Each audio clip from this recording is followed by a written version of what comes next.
नमस्कार साथियों, स्वागत है आपका आपके अपने YouTube चैनल DS ऑफिशियल शिक्षा में। तो साथियों, इतिहास के क्रम में हमने हर्षवर्धन का काल देख लिया था। अब आज बारी है आगे के कालों को देखने का और कल से शुरुआत हो जाएगा मध्यकालीन इतिहास। तो साथियों, आइए आज पूरा कालीन इतिहास का लास्ट चैप्टर देख लेते हैं। तो इसमें पुराणों के अनुसार विंध्य शक्ति वाकाटक राज्य का संस्थापक था। उसकी राजधानी पूरिका बेरार में थी। इसकी तुलना इंद्र और विष्णु से की गई है। प्रवरसेन प्रथम 375 ईस्वी से 325 ईस्वी में वाकाटकों की शक्ति का विस्तार विंध्यन शक्ति के पुत्र प्रवरसेन प्रथम ने किया। वाकाटकों में यह एकमात्र ऐसा शासक था जिसने महाराजा सम्राट की उपाधि धारण की। प्रवरसेन के पश्चात रुद्रसेन 335 से 360 यह वाकाटक वंश का शक्तिशाली शासक बना। इसके बाद पृथ्वीसेन प्रथम 360 से 385, रुद्रसेन का उत्तराधिकारी पृथ्वीसेन प्रथम जो है शासक बना, जिसमें वाशिम की शाखा के शासक विंध्यसेन विंध्य शक्ति के सौहार्द संबंध बनाए रखा तथा विंध्यसेन ने कुंतल राज्य को जीता और इस कार्य में पृथ्वीसेन ने उसकी सहायता की। रुद्रसेन द्वितीय पृथ्वीसेन ने अपने पुत्र रुद्रसेन द्वितीय का विवाह गुप्त साम्राज्य चंद्रगुप्त द्वितीय की पुत्री प्रभावती गुप्त से किया। इस वैवाहिक संबंध में दोनों राजवंशों को लाभ हुआ, परंतु गुप्तों को अधिक लाभ हुआ। गुप्त अधिक लाभ पाए। इसके बाद रुद्रसेन की मृत्यु के पश्चात उसकी पत्नी प्रभावती गुप्ता अपने बड़े नाबालिग पुत्र दिवाकर सेन की संरक्षिका बनी। संरक्षिका के रूप में प्रभावती गुप्ता ने 13 वर्षों तक शासन किया। प्रवरसेन द्वितीय वाकाटक वंश का मूल शाखा अंतिम शक्तिशाली शासक प्रवरसेन द्वितीय था। इसका आरंभिक नाम दामोदर सेन था। उसने सेतुबंध नामक काव्य की रचना की। उसने नई राजधानी प्रवरपुर बनाने का श्रेय जाता है। तो उसने अपनी नई राजधानी प्रवरपुर बनाई और वहाँ पे राज्य किया। इसके बाद अगले संस्थापक पुलकेशिन प्रथम 543 से 566 जो बादामी चालुक्य वंश के संस्थापक पुलकेशिन प्रथम था, उसने सत्याश्रय और रण विक्रम जैसी उपाधियां धारण की थी। उसे पृथ्वी बल्लभ भी कहा जाता है। कीर्तिवर्मन प्रथम 566 से 597 पुलकेशिन प्रथम की मृत्यु के पश्चात उसका पुत्र कीर्तिवर्मन प्रथम सिंहासन पर बैठा। इसने अनेक शासकों को पराजित कर उनके राज्यों का अधिकार कर लिया। माँ स्तंभ लेख में बहुसुवर्णा और अग्निष्टोम यज्ञ कहा गया। मंगलेश कीर्तिवर्मन प्रथम की मृत्यु उसका पुत्र पुलकेशिन द्वितीय अवयस्क था, अतः उसके छोटे भाई मंगलेश ने पुलकेशिन के संरक्षक के रूप में चालुक्य शासन की बागडोर संभाली। नुनेर दानपत्र और स्तंभ महाकूट स्तंभ लेख के अनुसार उसने कलिचूर के शासक को पराजित किया। इसके बाद पुलकेशिन द्वितीय के विषय में जानकारी की ऐहोल प्रशस्ति लेख में मिलती है, जिसके दरबारी कवि रविकीर्ति द्वारा उसकी प्रशस्ति गुणवर्णन प्रवर्णित है। पुलकेशिन द्वितीय विंध्याचल के दक्षिण में संपूर्ण दक्षिणी भारत का अधिपति बन गया।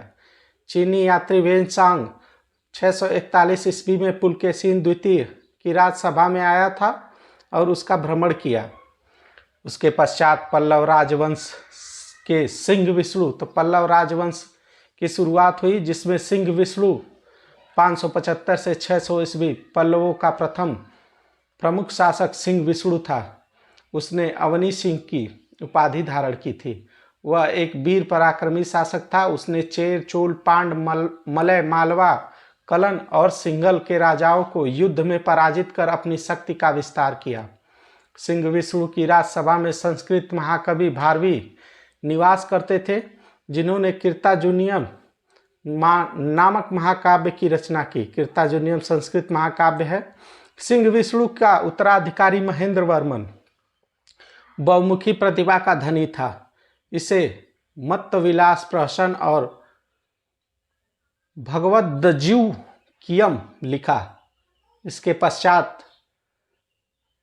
महेंद्र वर्मन प्रथम के पश्चात उसका पुत्र नरसिंह वर्मन प्रथम कांची की गद्दी पर बैठा। नरसिंह वर्मन पल्लव वंश का सर्वाधिक शक्तिशाली शासक था।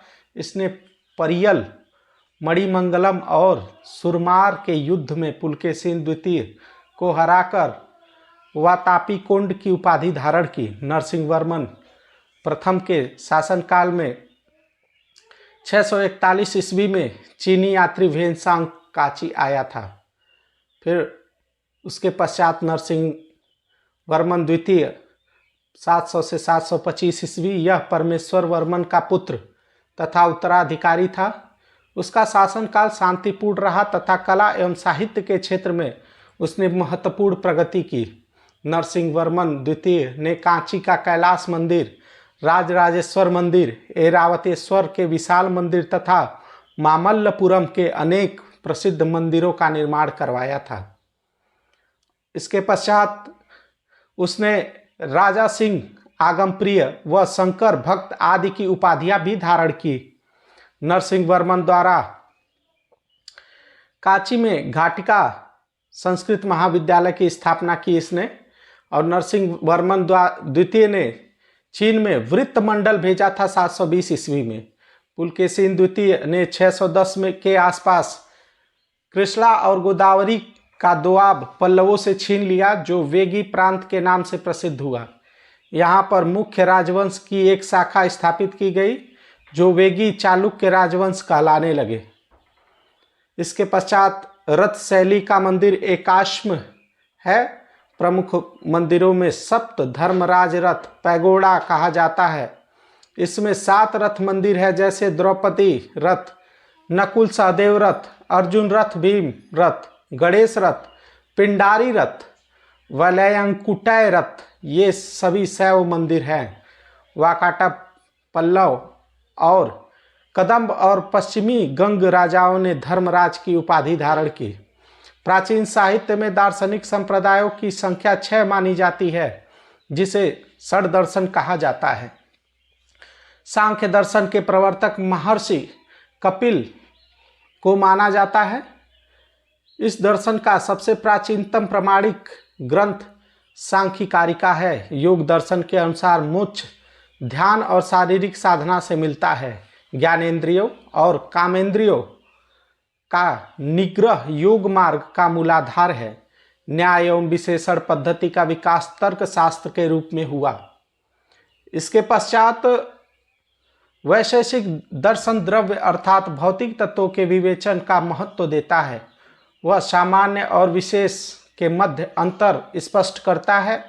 पृथ्वी, जल, वायु और आकाश के मेल में नई वस्तुओं की निर्मित वैशेषिक दर्शन ने परमाणुवाद की स्थापना की। मीमांस के अनुसार वेद में कही गई बातें सदा सत्य होती हैं।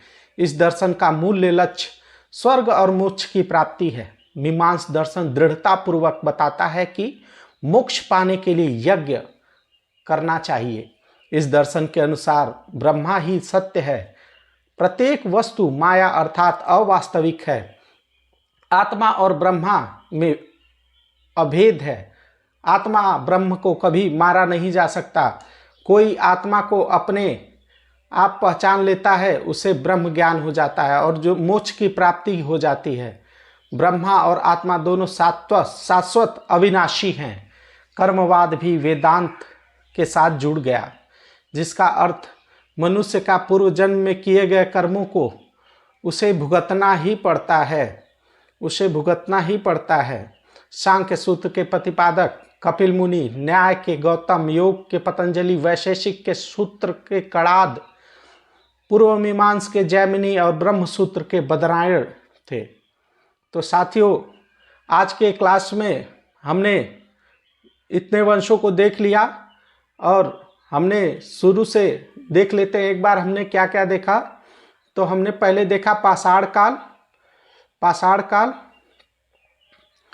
पाषाण काल। इसके पश्चात देखा हमने सिंधु घाटी सभ्यता, सिंधु घाटी सभ्यता। और उसके पश्चात देखा हमने वैदिक काल, वैदिक काल। वैदिक काल के पश्चात फिर हमने देखा उत्तर वैदिक काल, उत्तर वैदिक काल, उत्तर वैदिक काल। उसके पश्चात हमने देखा उत्तर वैदिक काल के पश्चात हमने देखा नगर, जिसमें मौर्य वंश, गुप्त वंश, कुषाण, शक, पल्लव आदि वंश के उदय हुए। लोहे की खोज हुई और लोहे की खोज के बाद कृषि अधिशेष बढ़ने लगे और महाजनपदों का उदय होने लगा। इन सब के क्रम में हमने आज यहाँ तक के दक्षिण दक्कन पठार के क्षेत्रों के राजाओं को देख लिया है।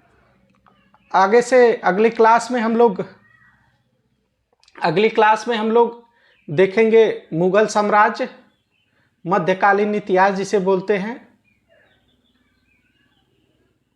मध्यकालीन इतिहास, जिसमें हम लोग सबसे पहले देखेंगे गुलाम वंश को, गुलाम वंश, फिर खिलजी वंश, खिलजी वंश, फिर तुगलक वंश,